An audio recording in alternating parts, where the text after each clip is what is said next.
최근에 다소 충격적인 일이 있어서 관련 주제로 영상을 만들어 봅니다. 자, 여러분, 사람은 바뀔까요? 아니면 바뀌지 않을까요? 오늘은 제가 심리학의 거장 칼 융의 이론을 토대로 수십 편의 논문을 읽어 드리겠습니다. 길게 말할 필요 없죠. 바로 결론부터 말씀드리겠습니다. 사람은 바뀝니다. 그것도 너무나 쉽게.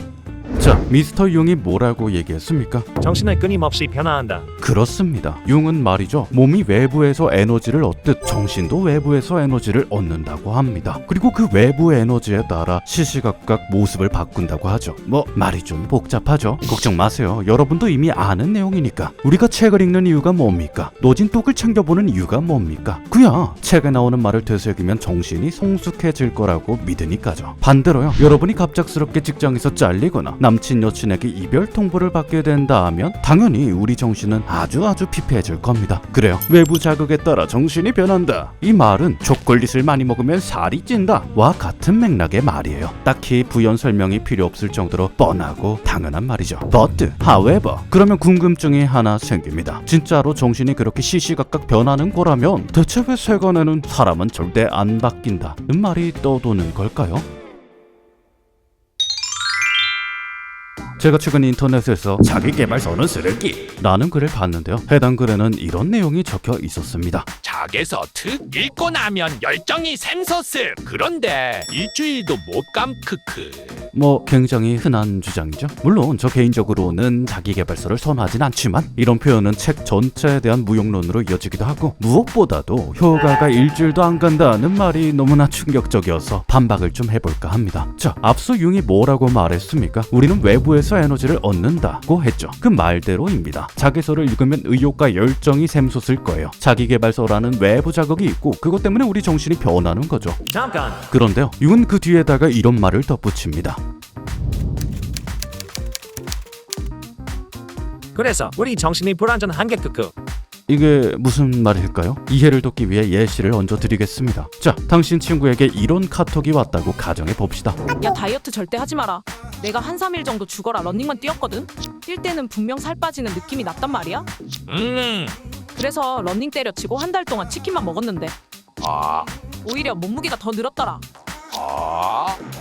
너는 운동 같은 거 절대 하지 마. 자, 어떤가요? 정말 치가 떨리지 않습니까? 아니, 이거 보세요. 운동 3일 띡 하고 관두면 대체 뭐가 바뀌겠습니까? 3일 만에 몸이 바뀐다면 너도 나도 로니 콜먼이 됐을 거예요. 애당초요, 운동을 아무리 열심히 했다 한들 영양소고 뭐고 아무거나 집히는 대로 퍼먹는다면 당연히 살이 찔 겁니다. 운동하면 살 빠지는 거 아님? 이 사람은 3일 운동이라는 아주 짧은 순간에만 포커싱하고 나머지 시간은 별 대수롭지 않게 생각하죠. 그런데 운동으로 살을 빼면 뭐 합니까? 살이 빠질 만한 일보다 살이 찔 만한 일을 더 많이 하는데요. 만약 한 번 운동으로 효과가 유지된다면 세상에 다이어트는 평생 하는 거라는 격언이나 유지어트라는 말이 왜 있겠습니까? 결국 우리는 외부로부터 계속 뭔가를 먹기 때문에 최소한의 노력도 하지 않으면 순식간에 요요가 올 겁니다. 그리고 정신도 마찬가지입니다. 아니, 차라리 음식은 안 먹으면 그만이지만 정신은 그러기가 쉽지 않아요. 외부 에너지가 정말 끊임없이 흘러 들어오거든요. 지금 여러분이 유튜브를 보면서도 회사에서 일을 하면서도 친구와 이야기를 하면서도 우리 정신은 외부로부터 새로운 에너지를 계속해서 퍼먹어대죠. 그리고 이 행위는 당신이 죽을 때까지 이어집니다. 그렇습니다. 우리는 몇 달 전에 잠깐 읽은 그 책이 인생에 아주 큰 변화를 줬을 거라 기대하지만 그걸 반복하지 않는다면 우리 정신은 뱃살처럼 요요가 와서 금방이라도 방만하고 나태해질 겁니다. 저번에 공자 노자 영상들 기억하시나요? 거기서 공자는 말했죠. 항구는 물을 거슬러 가는 배와 같아서 나아가지 않으면 물러난다.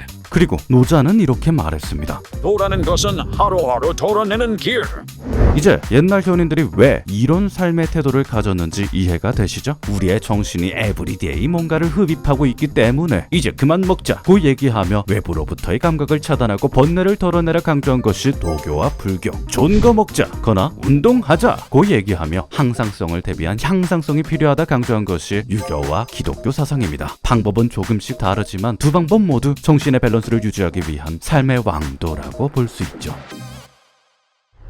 결국 결론은 같습니다. 우리가 운동을 꾸준히 반복하듯 좋은 책을 반복해서 읽고 또 읽고 의식적으로 되새기고 또 되새긴다면 정말 누구라도 바뀔 수 있죠. 아닌데 심리학자들은 절대 안 바뀐다던데. 왜?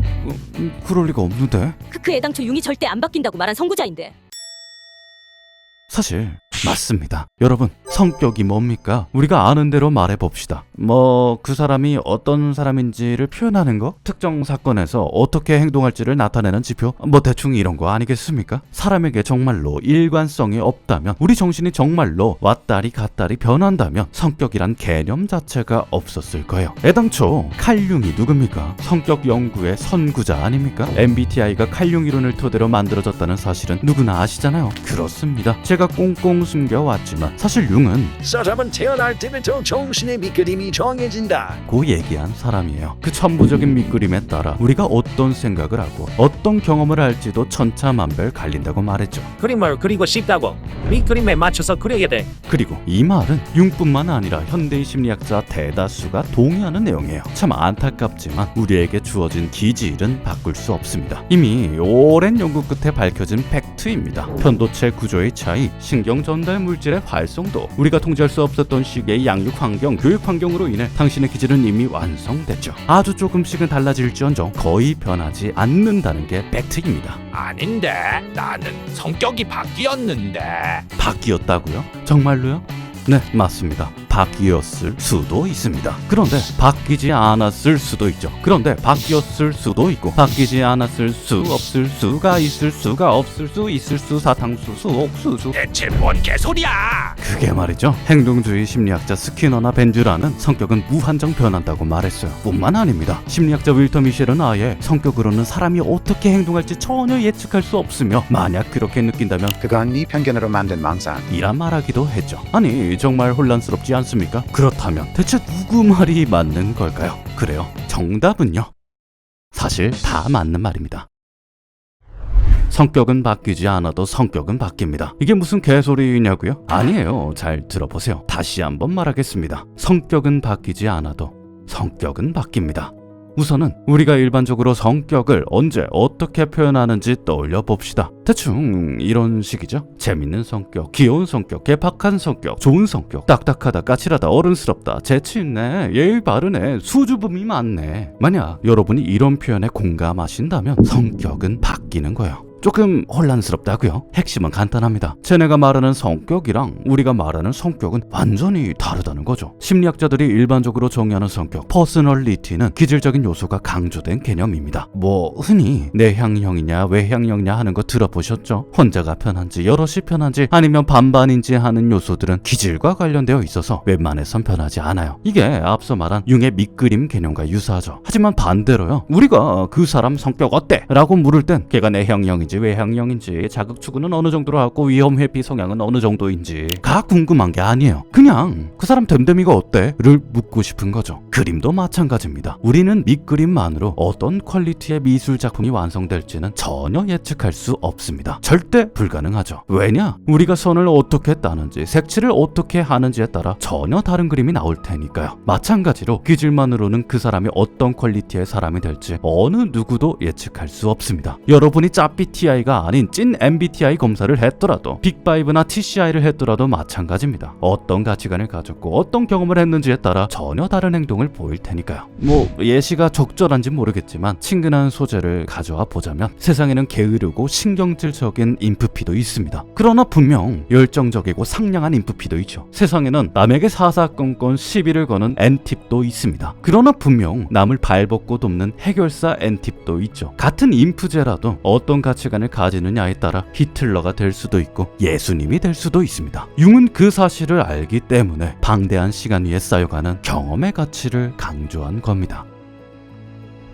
고로 결론은 이러합니다. 그림을 그리는 입장에선 밑그림이 굉장히 중요하게 느껴질 테지만 사실 작품의 완성도를 놓고 보면 스케치가 어떻고 저렇고 할 이유가 없다 이 말입니다. 우리가 보고 느끼는 건 밑그림이 아니라 작품이니까요. 아무리 엉망진창인 것처럼 보이던 밑그림이라도 어떤 경험과 어떤 노력이 있느냐에 따라 어떤 작품보다 특별하고 아름다워질 수 있으니까요. 대신 엄청 어렵겠지 크크. 어렵죠. 어렵습니다. 그렇지만 저는 헬스도 독서도 같이 하는 입장으로서 개인적으로 몸보다는 정신 수련이 훨씬 쉽다고 확신합니다. 우리는 흔히 사람은 절대 안 바뀌어 같은 말에는 그렇겠거니 하며 별다른 동조를 하지 않죠. 그러나 반대로 사람은 절대 살을 못 뺀다, 사람은 절대 몸이 좋아질 수 없다 는 말을 들으면 기가 막히고 어이가 없어 합니다. 몸이 좋아지는 게 정말 어려운 일임을 알지만서도 시간과 노력을 들이면 분명히 가능한 일이란 걸 알기 때문이죠. 여러분, 우리에게는 인식의 전환이 필요합니다. 앞으로는 웬만하면 제 성격을 바꿀 수 있을까요? 같은 질문은 하지 마세요.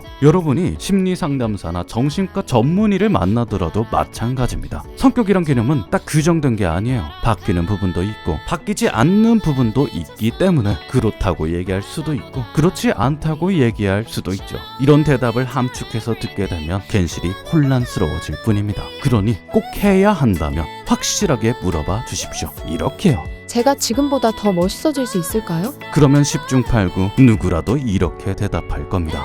그럼요. 상상도 못할 정도로요.